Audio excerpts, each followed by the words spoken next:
வணக்கம். நான் புவனா, உங்கள் அம்மாச்சி.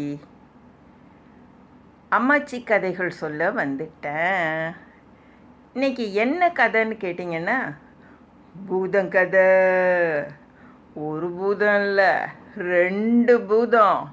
அதை ஒரு பையன்னா ரொம்ப சின்ன பையன், உங்களை மாதிரி குட்டி பையன் இல்லை, கொஞ்சம் பெரிய பையன். அவன் அதை எப்படி கொன்னான் அப்படிங்கிறத, 2 பூதத்தை அதுவும் எப்படி கொன்னாங்கிறத இந்த கதையில் கேட்குறீங்களா? ரெடியா? சொல்ல ஆரம்பிக்கட்டுமா? சரி. ஒரு காடுன்னா தெரியும் இல்லையா? ஃபாரஸ்ட். அங்கே ஒரு பூதம் இல்லை, 2 பூதம், அண்ணன் தம்பிங்க. 2 பேரும் பார்த்திங்கன்னா இந்த காடையே அமக்களப்படுத்திகிட்டு இருப்பாங்க. யாரையும் உள்ளே நுழைய விட மாட்டாங்க. வந்தாங்கன்னா அவ்வளோதான், 2 பிச்சு 2 பேரும் கச்சக்குன்னு அப்படியே சாப்பிட்டு முடிச்சிடுவாங்க. அப்படி இருந்தாங்க 2 பேரும். அவ்வளோ ஒத்துமையாக வேற இருப்பாங்க 2 பேரும். அதனால் யூனிட்டி இஸ் த ஸ்ட்ரென்த் அப்படின்னு நீங்கள் கேள்விப்பட்டிருக்கீங்க இல்லையா? ஒன்றுபற்றால் உண்டு வாழ்வு. அந்த ஒன்றுபட்டு 2 பேர் இருந்ததுனால அவங்கள யாராலையும் தோக்கடிக்கவே முடியல. அதனால் என்னடா இது, இப்படி ஒரு பூதம் பத்தாதுன்னு 2 பூதம் வேறு சேர்ந்துக்கிட்டு காட்டையே இப்படி அமக்களப்படுத்திக்கிட்டு இருக்குதுங்களே. மக்களெல்லாம் போயிட்டு விறகு வெட்டிட்டு வர்றது, ஆடு மாடு மேய்க்கிறது, அந்த காடை கிராஸ் பண்ணி அடுத்த ஊருக்கு போகிறது, ஒன்றும் செய்ய முடியல. என்னடா பண்ணுறது இந்த பூதங்களை அப்படின்ட்டு எல்லாரும் ரொம்ப கஷ்டப்பட்டுக்கிட்டு இருக்காங்க. அந்த காட்டு பக்கமே போகாமல் இருந்தாங்க. தப்பி தவறி யாராவது தெரியாமல் போயிட்டாங்கன்னா அவ்வளோதான், திரும்பியே வரமாட்டாங்க. இப்படி தான் இருந்தது.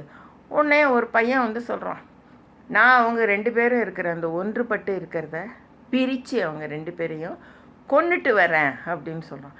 டேய், ஒரு பூதத்தையே நம்மளால் கொல்ல முடியலன்னு கஷ்டப்பட்டுக்கிட்டு இருக்கும்போது நீ 2 பூதத்தை எப்படிரா போய் கொல்லவ அப்படின்னோன்னா, அதெல்லாம் நான் நல்லா ட்ரிக் பண்ணி தந்திரம் பண்ணி அதுங்களை ஜெயிச்சிட்டு வரேன். நான் தான் சொல்லியிருக்கேன், என் பூதத்துக்கு மூளையே கிடையாது, அதுங்களை ஈஸியாக நம்ம ஜெயிச்சிடலாம் அப்படின்னு சொல்லிட்டு இவன் பாடியில் தான் அதுங்களுக்கு ஸ்ட்ரென்த்து, இங்கே புத்தியில் அதுங்களுக்கு ஸ்ட்ரென்த்தே கிடையாது.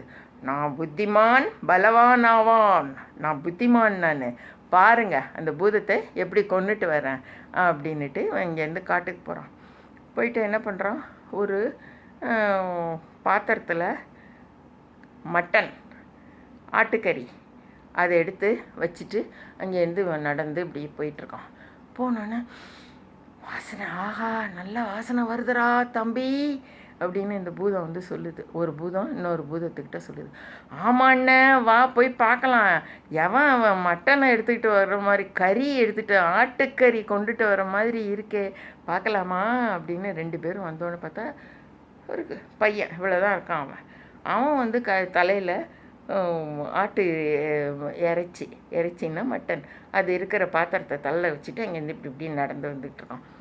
வந்தோடனே இந்த 2 பூதம் பார்த்து, என்னது இது, நமக்கு இந்த ஆட்டுக்கறியும் பத்தாது, அதோடு இந்த பையன் வேறு இத்தினோன்னு இருக்கான், 2 பேரும் சாப்பிட்லான்னு சொன்னால் கூட இது நமக்கு இந்த ஒரு கடவா பல்லுக்கு கூட இந்த பையன் நமக்கு வரமாட்டான் போல இருக்கே, இவனை என்னது இந்த தைரியத்தில் இந்த காட்டுக்குள்ளே வரான், சரி இவங்கிட்ட கொஞ்சம் நேரம் விளையாடி பார்ப்போமா அப்படின்னு அண்ணங்கார சொன்னோம்.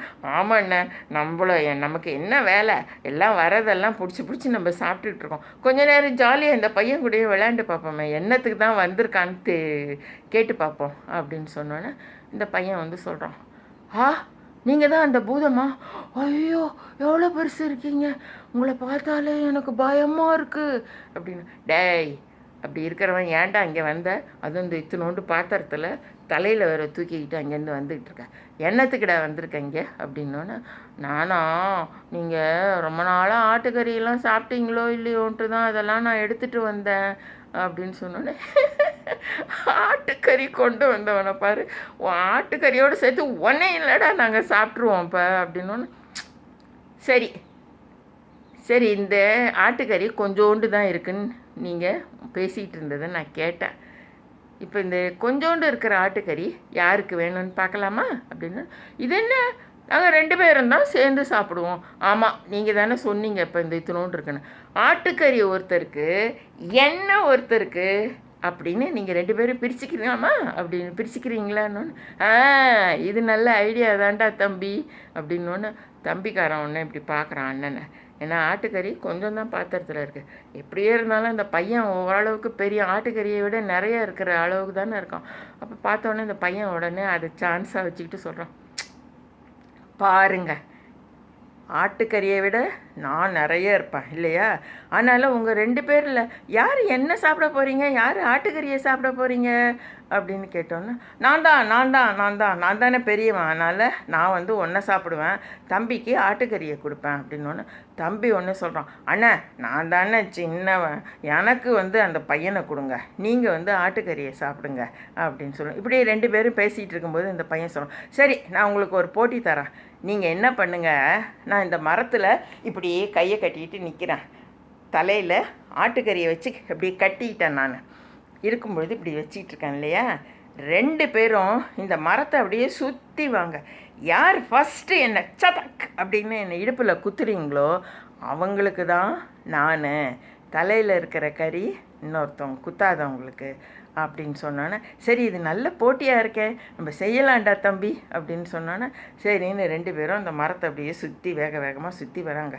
இந்த பையன் வந்து இப்படியே நின்றுக்கிட்டு இப்படியே ஆடிக்கிட்டே இருக்கான். டேய் ஆடாமல் நில்லுடா, நாங்கள் குத்தணும்ல அப்படின்னோன்னே கையில் பெரிய கத்தி அதை வச்சுக்கிட்டு 2 பேரும் அப்படியே சுற்றி வந்துட்டு 3 தடவை சுற்றணும், நீங்கள் 3 தடவை சுற்றிட்டு யார் என்னை குத்துறீங்கன்னு பார்க்கலாமா அப்படின்னு சொன்னோன்னு, சரி பார்க்கலாம் அப்படின்னு 2 பேரும் இப்படி சுற்றிட்டு இருக்கும்போது இவன் நின்றுட்டுருக்கான் இல்லையா, நீங்கள் இங்கே தான் என்னை இடுப்பு வழியாக தான் குத்தணும், ஏன்னா நெஞ்சில் குத்தக்கூடாது, அப்போ யார் ஏன்னா நீங்கள் சுற்றி வரீங்க இல்லையா, யார் சைடாக என்னை இடுப்பில் குத்துறீங்களோ அவங்க தான் ஜெயித்தவங்க அப்படின்னு இந்த பையன் வந்து சொல்லும்போது, சரின்னு 2 பேரும் சுற்றிட்டு 3வது ரவுண்டு வரும்பொழுது கத்தி எடுத்து சைங்கின்னு அப்படியே 2 பேரும் குத்துறதுக்கு வரும்போது இந்த பையன் என்ன பண்ணுவான், மண்டையில் இருக்க கறியோடு சதக்குன்னு அப்படியே கீழே உட்காந்துருவான்.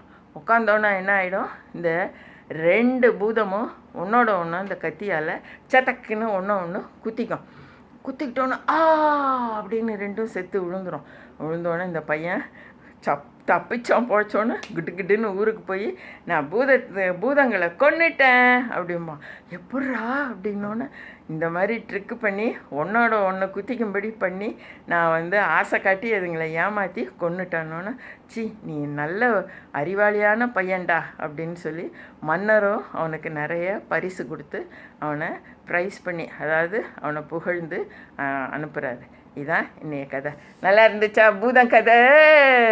சரி, நாளைக்கு இன்னொரு கதையோடு உங்களை பார்க்குறேன். நன்றி.